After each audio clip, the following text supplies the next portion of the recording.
All right, folks, speaking at you from the land of the midnight sun, Yellowknife, Northwest Territories up here in Canada's Arctic. All the way over to my next guest in probably much warmer southern climates, I have got legendary Axeman Vivian Campbell on the line with me today. Viv, how are you doing, man? I am doing very well, Jack. Very well indeed. Thank you. Now you guys in Def Leppard, you just came off a pretty decent series of dates. What's your standard routine when you come off the road? Do you have anything that you sort of gravitate towards during times like this? Well, I hit the ground running usually, I mean, one night you're playing in front of 15 or 20,000 people. The next day you're driving carpool.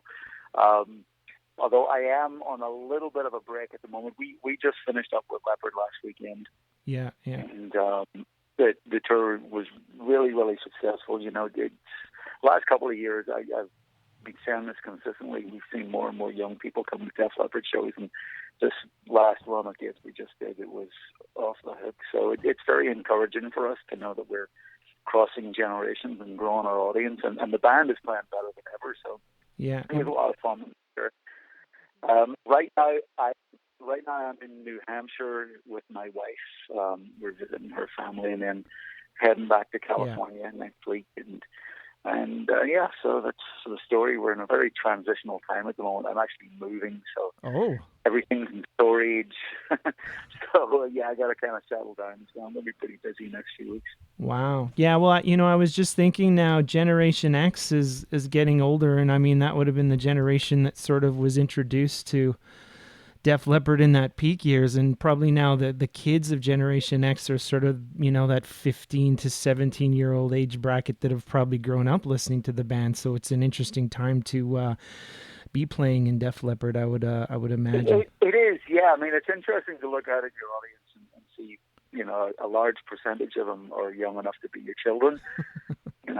It's good, but it's kind of weird in a way too. But I'll take it. Yeah, well, you've been 25 years with the band as of this year. Amazing. Yep, I am the new guy, the Ronnie Wood of Def Leppard. That's true. Yeah, and the band is also celebrating our 40th anniversary That's right. this particular year. It's also the 30th anniversary of the Hysteria album Yeah. this year. So yeah, it was a lot of anniversaries. Well, now July 7th, you've got something interesting happening. The new Riverdogs album is dropping, and I mean, I know lots been said about the original self-titled release, which came out in 1990. I think maybe sort of a classic case of maybe wrong place but right time. That seems to be the sort of simplified explanation of things for that project. Yeah, Riverdogs was a band I was in immediately prior to joining Def Leppard, Yeah. and it was a great band, and we got together, wrote a bunch of great songs, made what we felt was a great record, and then the record company, went through. It's an old story, but it's just another example of it. The record company personnel changed. The new managing director of the label came in, took us to dinner on the very week that the album was releasing, and said, guys, I just don't hear it. I'd like you to go into the studio and start writing for the new album. And our hearts just sank. So the record, we do feel vindicated because, as you mentioned, the original Riverdogs album, it's an eponymous title, self-titled record, and Hmm. Hmm. it's gone on to attain somewhat of a cult status over the last 27 years, and we're very, very proud of the record. And this new Riverdogs album is very, very much in the style of the original record. The song That's style, right. Yeah. the whole production style, the sound of it. We were very deliberate about this. We got together specifically to make a record that's as close as possible in style and substance to the original Riverdogs album, and we feel we hit the Uh-huh. mark on it. So we're not expecting anything from this one either. At this stage, we're Yeah. all just thankful we have a day job. This is kind of a very, very much a labor of love, a passion project. I always enjoyed For sure. working with Mark and Nick and Rob. And we make some good music together, and we work very easily together. So, if nothing else, it was a fun project. Did you go even as far as kind of going into, the old attic or whatever and dusting off some old amps that might have been some of the same amps that you used in that self-titled? Oh, we went way beyond that. Um, the album was produced by our bass player Nick Brophy, who Uh-huh. has always been a very good engineer, and in fact, for the last 20 odd years, more than 20 years actually, has made his career as a mix engineer in Nashville. That's So right, yeah. Nick is a boffin in a nutshell. So he's a very, very technical guy, and Yeah. Nick uh, went in depth to try and research the sonics of the original Riverdogs record. Even talked to Jeff Glicksman, who was the original producer and mixer of the first album, and we used a lot of the same gear. I went into the locker and pulled out all the amps that I used on the first Riverdogs record, and even the guitars that I used on it. So we went to extraordinary lengths to try and emulate the sonic aspect of the record. And the one thing stylistically for me as a guitar player on the first Riverdogs record was there's a lot of lead guitar on it. It's all over the place. So this new Riverdogs album, which is called California, I haven't even mentioned the title yet. As he said, it drops on July 7th, and it's a very guitar-intense record. But it's also very, very Riverdogs. I mean, there's great dynamics in it. Riverdogs are not just, balls to the wall, hard rock by any means. I mean, there's a lot of songwriting and dynamics in the band, and there always were. Those were always the trademarks and the hallmark. It must help now to have that affiliation with Frontiers, who's a very strong advocate of, melodic hard rock. I mean, it's good to have those guys in your corner as well. Well, yeah, and in fact, it was Serafino from Frontiers who called me a couple of years ago and said, "Would you be up for doing another Riverdogs record?" And but Serafino told me, he says, "I'm only interested in this if it's like the first Riverdogs record, if it's in that mold." And so it was Serafino that first got us thinking about doing this, and he was very adamant that we make it as close as possible in style and substance to the original record. So I called Rob and Nick and Mark, and they were all keen to do it. So, we all live all over the North American continent. Now, Rob actually lives in Ontario. And Nick, as I mentioned, lives in Nashville. Mark and I are still in the LA area. So, it wasn't easy for us to come together for it. Somebody had to leave home for a week or so and fly in, and we wrote the record very, very quick, and we recorded it very quick. That's what I've heard, So. Yeah, I've heard 6 songs in the first initial 3 days of jamming, and then I think you met again the following week, and there was 6 more, if my facts are straight here. Yeah, it was a few weeks later. Yeah, we did it super quick. We wrote 6 songs in 3 days, and then the 2 days after that, we went into the studio and cut the basic tracks, and then several weeks later, we did exactly the same thing. 3 songs written in 6 days and 2 days to track them. Then, we came back later and redid the drums in a bigger drum room, and then we, 3 or 4 days where I redid all the guitar parts in a proper studio, and then Rob flew to Nashville for a few days to record the lead vocals with Nick. Mark and I did a lot of the backing vocals in his home studio over a couple of days, and so it was very, very piecemeal, but it's very, very few people have the luxury to make records the way that they were made several decades ago. When you had these 6 and 7 figure budgets to make albums, it was just ridiculous. I mean, nowadays you got to make them on a shoestring. Yeah, no kidding.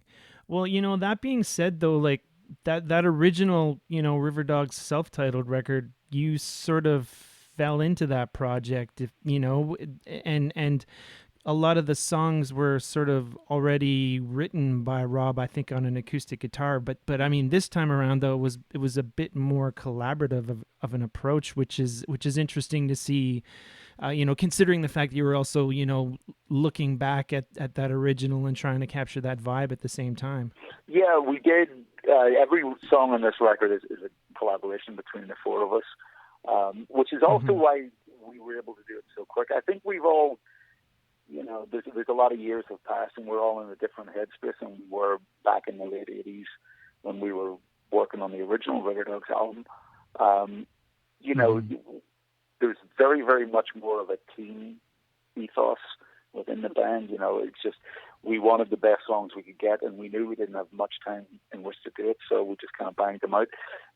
Like you said, the original Riverdogs album, by the time I joined the band, a great majority of the music was already written, and Rob is a very prolific writer, and they were acoustic-based songs because they were singer-songwriter style songs, and that's what helped actually formulate the original sound of the Riverdogs. Was we were trying to make these acoustic-y songs into rock songs, and trying to marry the different elements of acoustic guitar and hard rock guitar and slam and drums. So so that's what made it such a unique sounding record in the first place, compared to what else was going on in music at the time. With this new album, with California album, there's definitely a lot less acoustic guitar going on. Even when we were writing the songs, Rob was playing on an electric guitar. So that's the one difference, I suppose, in the stylistic elements between the California album and the original Riverdogs album. Is slightly less acoustic, but we still have those dynamic spaces. Like I said, there's still a lot of ups and downs in the style of the songs. Yeah, for sure. Well, and what I appreciate about this, Viv, is that you've got your Last in Line project where you're sort of exclusively playing guitar, like you're not handling any of the backing vocals for the most part there. And of course you've got Def Leppard with their dynamic layer upon layer vocal recording technique on top of the or almost like orchestrated guitars, whereas with this you can kind of do the best of maybe both things. It's kind of like you're getting in there and doing some of the backing vocals, and you're ripping some lead guitar, but it's an altogether different approach. So you've managed to definitely kind of keep your creative juices flowing in a wide variety of ways, which I can definitely respect. Well, I like to keep busy, Yes, I suppose I should nutshell it for anyone listening who doesn't know. Def Leppard is my day job, as we mentioned, for the last 25 years. And then I do have two other bands, Riverdogs and Last in Line, that are very much passion projects, part-time projects. But I do spend a lot of my spare time doing this. I do like to, while I still can, I like to exercise the muscle. Last in Line is straightforward guitar. Like I say, I do not sing in Last in Line. Last in Line is the remnants of the original Dio band that I was in back in the early 80s. It was myself and Vinny Appice on drums, Jimmy Bean on bass, and Andrew Freeman on vocals. And unfortunately, we lost Jimmy in early 2016, right before the first Last in Line album dropped. And, we've continued with Phil Suzanne playing bass from Ozzy's band with us, and it's been a great fit. So, and we're starting to work on the second Last in Line album. We're going to see September for that. So that's been great. I mean, for me, that's a real outlet for angry, heavy bar, and it's been fantastic. And we've taken that up to Europe a couple of times, and to Japan. We're going back to Europe in late July with that. And it's just great fun to do. The Riverdogs, as you rightfully say, is kind of somewhere in between that and Def Leppard, because I sing a hell of a lot in Def Leppard. I don't sing anywhere near as much in Riverdogs, but I do sing a fair bit in that band, and I also get to play a lot of guitar, so it's a nice kind of in-between thing. Leppard, as you rightfully pointed out, we're so vocal intense. Everyone in the band is singing all the time. I'm singing in every single Def Leppard song on stage. The background vocals are very, very much, I think, what separates Def Leppard apart from so many other bands of that genre. Something we work very, very hard at, and we're very proud of our ability to replicate it in the live environment. Yeah, well, that's the thing too. Is the music of Def Leppard just in general is so layered that you've managed to do such an admirable job of replicating it live in spite of that sort of lush Mutt Lange-esque production that you've been known for so many years. Yeah, well, it's never going to be 100% accurate because there's so many layered tracks. I mean, there's multiple guitar parts on the Hysteria album songs in particular. There's only two guitar players in it. There's Phil Collin and myself, so we got a lot of ground to cover. But we listen anytime we're doing a song, we listen to the record and we pick out the most prominent parts and kind of mold them into two distinct guitar parts. And as you said before, we do layer the guitar parts, unlike most hard rock bands where if you have two guitar players, you usually just kind of reinforce each other. We seldom play the same parts. It is very much guitar orchestration, and they're not, Leppard songs are a lot less focused on guitar solos. It's much more focused on the vocal and the melodic elements of it. So there's a lot of singing. And when I go out and do shows with Last in Line, that is a nice contrast for me because I refuse to sing in Last in Line. I just want to play guitar, and there's a lot of guitar in that. Yeah. And Riverdogs is a happy medium, a little bit of both. Is it true now? I came across an article in the New Orleans Advocate that seems to be pointing at some possible shows with Journey in 2018. Can you confirm or deny that? I know that nothing is set in stone, but negotiations are going on, and one of the acts we're talking about touring with next year could possibly be Journey, but it's not the only thing that's in the works. So, but I know we are trying to put together a big tour for next year. Yeah. I was just thinking now too, as you were talking about Last in Line. Mr. Simmons was all over the news a few weeks ago about his, attempted trademarking thing. But I personally, I never thought that would get any farther than what it did. Well, who knows? I mean, some people do things like that just to get publicity, So whether you get the trademark it or not, he's getting a lot of ink. So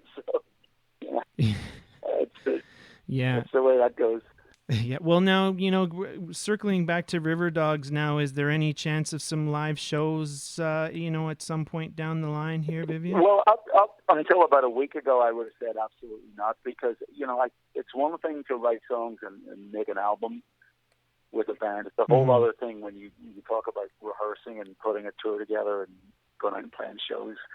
It's very difficult for me to be in both Def Leppard and Last in Line and have both bands be touring and recording acts. So when I did the Riverdogs thing, I was quite adamant that it was just going to be the record. But now there's talk about maybe doing a one-off show, and literally just one show in Southern California at the end of this year. So, but that's it. There's certainly not going to be a tour. I physically cannot do it. There's just not enough hours in the day to be in three touring bands. Plus it's difficult. Like I said before, we don't all even live in the same city or even the same country anymore. So it's very difficult to even just get together. So it's hard to do it not only in terms of time and commitment, but in terms of economics. It's practically impossible. Yeah. Right on, man. Well, listen, it's been awesome just for you to, take the time out of your very, very busy day, especially when you're just getting off tour to chat with myself and, just fill my listeners in on what's going on in your world, in all your projects, man. It's a pleasure and an honor to have, had you for this short time today, man. Much appreciated and much respect your way, good sir. Thank you, Jack. Pleasure to talk to you again.